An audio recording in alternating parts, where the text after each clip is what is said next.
Bizge nimqat qallaba, hadizat qallaba. Mesela deli Pananya'ya çıkıp okumak istedim degen. Biz şu devletlerdeki nimler biz Tunaygallarga konuştuk vaatimiz. Ama yakında biz 9. ayda bir meseleleşip mümkün olsa bir Ali Marif Kompütürtek bir nersini kurup onunki Marif İnstitüt'te bir nesini şekillendirsek, anıtel, onunki yaşlarını terbiyeleş, Türkiye ve oturasiyetinin yaşlarını terakkalı öğretlerine çıkış şekilde ve sistemlik hizmet kılışka ihtiyacımız varken hazır aslında onun 5-6 yıl durum başlayıp kılışımız gerekti. Biz de İslam'da akademiye kurulu vaktıdan vatenden Türkiye'ye başlı öğretlerine okuyucu çıkışıkları çıkan 325 okuyucularımız şu 2016'dan akademiye kuruluştan başlayıp daha 2014-15'e geçe 325 okuyucularına çıkan. Türkiye'deki Uygur balla okuyamaydı o. Uygur balla yaxşı okuyamayken degen bir niminin obrazını biz bozgandık. Hazır Türkiye'ninki nurgulluq alimiyetinden bitirip çıkan meyli magisterlik olsun, doktorluk olsun, şuna yaxşı okuyan Uygurlarga yaxşı şirketlerde işlep atkan Uygurlarımız köpeydi. Bular yaşlarının ahvali, hakikaten yaxşı okuyan yaşlarının ahvali xeyli yaxşı Türkiye'de.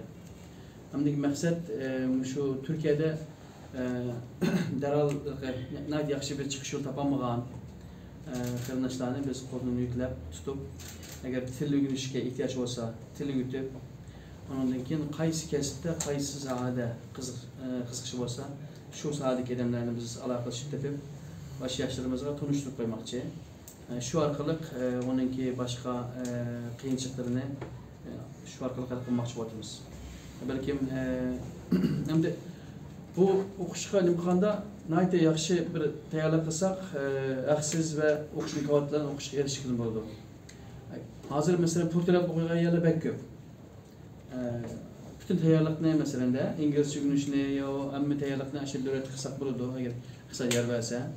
Agar qilsa yer bermagan taqdir ostida tayyorlikni nayta yaxshi qilishimiz kerak. Undan boshqa yo'l yo'q hisobda. Rahmat.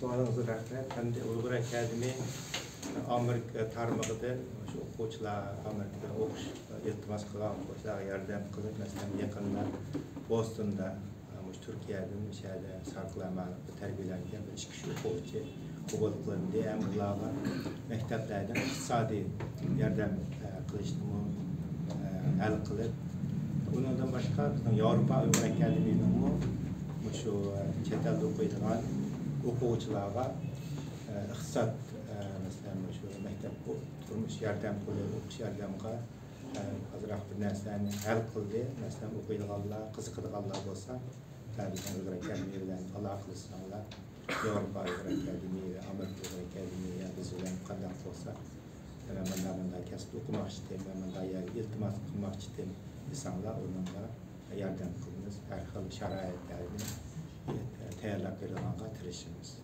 Rahmet. Yani başka suallar olsa tatılmay sual soranlar bizden bu yanki maksat şu sizler bilen söhbət qilish, sizlerin avazınlarını anlaş,